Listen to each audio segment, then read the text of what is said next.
Assalamualaikum warahmatullahi wabarakatuh. Waalaikumsalam warahmatullahi wabarakatuh. Iya, untuk ini apa namanya UTS ya. Nanti kita sifatnya latihan mengerjakan soal online langsung via quizzes ya. Jadi enggak Ibu enggak membuat soalnya pilihan ganda, tapi enggak Ibu upload di e-learning. Jadi nanti Ibu kasih link dan password ke quizzes. Ya, tujuannya supaya Anda juga bisa lihat nilainya real time dan Ibu juga bisa lebih cepat ya menilainya, karena kan kalau satu-satu lama ya 40 soal gitu kan dengan sekian mahasiswa ya. Itu untuk ujian UTS-nya. Nah, kemudian masih ada satu bahasan tuh yang kemarin belum sempat dibahas yang Ibu kirimkan materinya ya. Itu tentang apa namanya? Ini ya, menghitung ini early start early finish ya kalau nggak salah ya. Yang slide-nya Ibu kirim ya, yang pekan lalu. Udah ada yang mencoba nggak dengan menyelesaikan soal-soal latihan? Atau ada yang mau ditanyakan dulu? Sebentar Ibu lihat dulu ya. Ini ya, share screen dulu ya.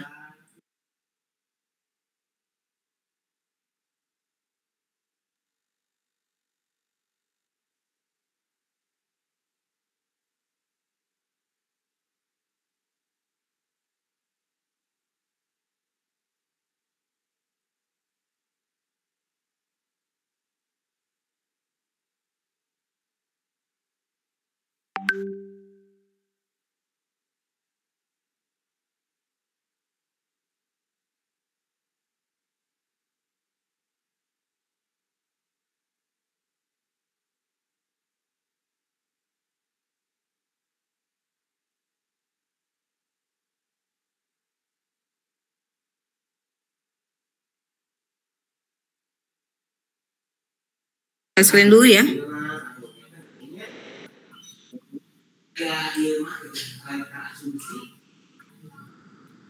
Baik, Bu.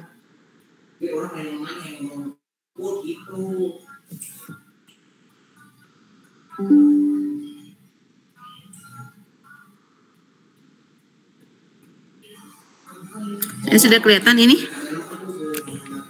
Udah, Bu. Ya, jadi biasanya di soal itu, jadi kan nanti itu Ibu UTS dan UAS itu mengambil soal-soal yang memang sudah sering muncul ya saat nanti Anda sertifikasi ya. Nah, dan sifatnya nanti online, ada kalau nggak salah 30-35 soal ya untuk UTS real time, dan Anda hanya bisa mengambil kesempatan take itu 1 kali ngulang ya. Jadi nanti Ibu ngambilnya itu take 1 kali ngulang aja, nilai yang terbaik di antara dua kali ujian gitu. Jadi Anda bisa nanti misalnya skornya misalnya pas ujian itu 70, pengen diulang lagi bisa, tapi kesempatannya hanya 1 kali saja ya yang diberikan. Jadi nanti diambil nilai terbaik dari 2 kali itu, 2 kali pengambilan itu. Nah, kemudian nanti ada soal hitung-hitungan, tapi nggak banyak ya, biasanya cuman 1 sampai 3 aja dari 30 sampai 35 soal yang keluar. Nah, ini yang sering keluar ya, yaitu earn value, plan value, dan actual cost ya. Jadi earn value itu adalah nilai yang memang diperlukan ya. Kalau plan itu kan seperti di RAB ya. Jadi kalau kita nanti merencanakan satu kegiatan itu biasanya kita mengajukan rencana anggarannya kan. Nah, itu namanya plan value ya. Jadi plan value itu merupakan rencana anggaran yang telah disetujui bersama untuk jadwal tertentu untuk menyelesaikan pekerjaan yang ada pada WBS. Anggaran ini dilokasikan bertahap sepanjang siklus proyek. Bagian planning engineer selalu memonitor plan value ini. Jadi kalau misalnya nih kita ya mengerjakan proyek, itu kan ada nilai nominal uangnya ya, gitu.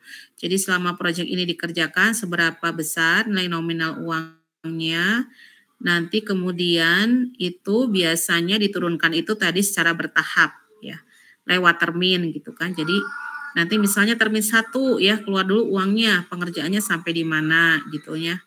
Baru nanti termin 2 dikeluarkan, baru kita bekerja gitu. Nah, itu namanya tadi yang direncanakan itu adalah namanya plan value ya. Kemudian juga ada yang namanya earn value. Jadi dari plan value misalnya totalnya misalnya 300 juta gitu kan. Kemudian dibagi misalnya dalam 3 termin. Termin ke-1 100 juta terus dikerjakan, termin kedua dan seterusnya.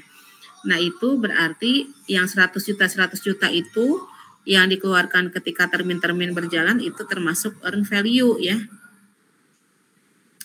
Berarti earn value ini mengukur kerja yang telah dicapai sesuai anggaran yang telah disetujui.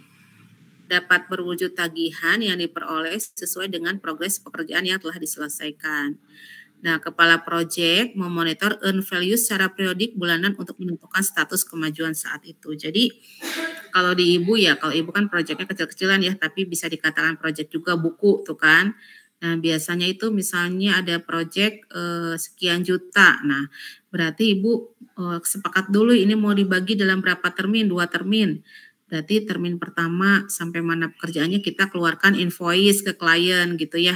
Nanti uangnya sudah masuk kita kerjakan. Nah, itu yang namanya earn value tadi dimonitor oleh pimpinan project ya untuk mengukur oh sekarang nih sudah sampai ke pekerjaan layout gitu ya dan editing naskah dengan biaya sekian harus selesai tanggal sekian. Nah, itu nanti dia cek kan ke tiap bagian pekerjaannya sudah sampai mana dengan harapan timeline-nya terpenuhi ya, terutama kalau dia menemukan titik-titik kritis tadi ya, titik-titik kritis yang memang nggak boleh bergeser ya pekerjaannya supaya nggak delay project-nya. Kalau delay project kan menjadi beban kepada perusahaan ya, menambah biaya juga gitu kan. Nah, terus apa yang dimaksud dengan actual cost? Nah, kalau actual cost itu merupakan biaya aktual yang telah dibelanjakan untuk menyelesaikan proyek pada periode waktu tertentu. Jadi ini yang memang dari 100 juta itu sudah habis berapa sih gitu ya yang dibelanjakan. Misalnya kalau tadi 300 juta dibagi dalam 3 termin, maka actual cost itu adalah pelaporan. 100 juta itu sisanya tinggal 20 juta lagi kan 8 juta sudah dibelanjakan A, B, C, D gitu kan. Nah, nanti ini suara Ibu kedengeran nggak? Kedengar, Bu. Takutnya ke mute ya. Nah, ini nanti Anda juga ada rumus-rumus yang dikasih warna merah ya. Dikasih warna merah ini untuk apa namanya? Anda ingat ya rumus-rumusnya. Nah, ini schedule variance. Schedule variance ini dia mengukur kinerja schedule, kan namanya schedule variance ya. Ini mengukur kinerja schedule atau jadwal yang dinyatakan sebagai selisih antara earn value dan plan value. Jadi kalau earn value itu yang diperoleh, kalau plan value itu yang direncanakan, maka schedule variance itu adalah selisih dari earn value yang memang kejadian dengan yang direncanakan. Variance berguna untuk mengindikasikan proyek berada pada status jadwal terlambat atau terlalu cepat dibandingkan dengan bakuan atau baseline jadwal. Nah, persamaan yang digunakan tadi schedule variance itu adalah earn value dikurangi plan value. Ya, jadi nanti ada rumus-rumus. Kalau diketahuinya EV, PV, ditanyakan SV, berarti rumusnya SV atau schedule variance itu sama dengan EV dikurangi PV gitu ya. Nah, kita juga nanti akan mengenal yang namanya cost variance. Cost variance ini merupakan selisih anggaran. Ini bisa dikatakan sebuah proyek ini rugi atau untung ya pada suatu waktu tertentu. Dinyatakan dalam selisih antara earn value dan actual cost. Jadi actual cost atau cost variance ini berguna untuk menentukan status sebuah proyek. Nah, CV sama dengan EV dikurangi AC. Nah, silakan dicatat ini rumus-rumusnya ya. Gitu nanti boleh open book lah kalau rumus-rumusnya ya. Tapi yang lainnya diusahakan dijawab cepat karena terbatas waktu ya. Nah, ini ada juga yang namanya Schedule Performance Index atau SPI. Schedule Performance Index ini merupakan pengukuran estimasi schedule dinyatakan dalam perbandingan antara earn value dengan plan value. SPI mengukur seberapa efisien tim proyek dalam memanfaatkan waktunya. SPI kadang dipakai bersamaan dengan Cost Performance Index untuk meramalkan estimasi biaya yang dibutuhkan pada status akhir proyek. Kalau kita menentukan SPI-nya kurang dari 1 atau minus, maka artinya pekerjaan yang diselesaikan lebih sedikit dibandingkan dengan yang direncanakan. Berarti kinerjanya buruk gitu ya, performance-nya buruk karena SPI-nya kurang dari 1. Tapi jika SPI lebih besar dari 1, maka artinya pekerjaan yang diselesaikan itu lebih banyak dibandingkan dengan yang direncanakan. Ya, artinya bagus. Nah, SPI ini sama dengan EV dibagi PV gitu ya. Nah, itu tadi ada 1 rumus yang ini, tadi 2, 3 yang di atas ya. Dicatat rumus-rumusnya, terus yang ini terakhir. Nah, ini kalau Cost Performance Index, ini mengukur efisiensi biaya terhadap sumber daya keuangan yang telah dianggarkan, dinyatakan dalam perbandingan antara earn value dan actual cost. Jika CPI kurang dari 1, maka artinya biaya yang dibelanjakan terlalu besar ya. Untuk pekerjaan yang telah diselesaikan, berarti pemborosan terjadi, artinya buruk.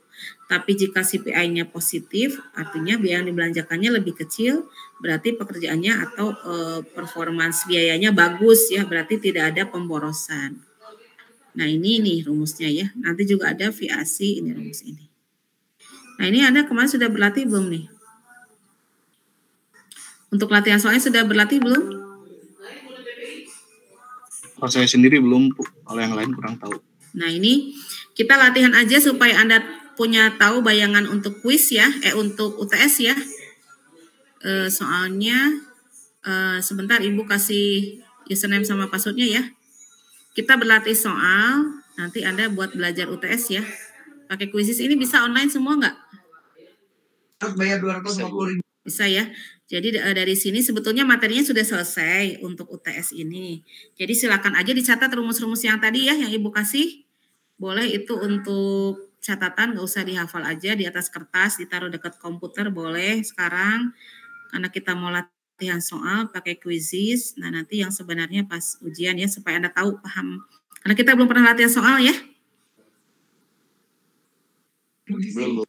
Nah, sekarang Anda keluar dulu dari Zoom biar nggak berat, dari Jmeet. Nanti Ibu kasih kodenya ya. Kode untuk masuk ujiannya ya. Kita ujian pakai quizzes ya. Itu di sini. Ya. Baik, Bu. Ya, udah paham ya? Boleh leave e-learningnya. Sebentar Ibu absen dulu bentar. Kalau lupa absen bentar ya.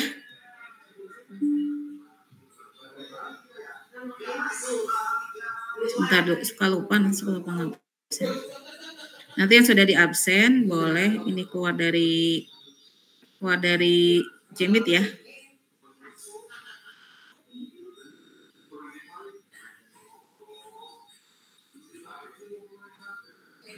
Oh, ini pertemuan kelima. Karena pertemuan kelima mah kemarin sudah ini ya, sudah apa namanya? Sudah pernah di absen di grup ya? Ini baru dibuka kemarin, dikunci sama nanti Ibu cek manual ya kalau ini ya.